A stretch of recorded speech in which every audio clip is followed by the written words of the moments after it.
Dalí convierte los fantasmas envueltos en un sudario en una insinuación de los deseos subconscientes. Los volúmenes de los fantasmas adquieren las formas de lo que se desea. El fantasma se materializa mediante el simulacro de volumen.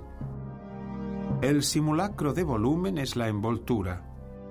La envoltura oculta, protege, transfigura, incita, tienta, ofrece una noción engañosa del volumen.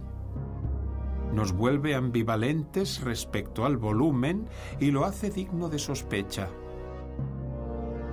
Entre los fantasmas más famosos de Dalí están Napoleón, la Gioconda, el farmacéutico de Lampurdá y el que más aparece en sus obras, la nodriza. Cuando cae la envoltura, deja al descubierto los volúmenes sospechosos por la analítica, torpe, maciza y gentil apariencia de la minúscula si bien monumental nodriza.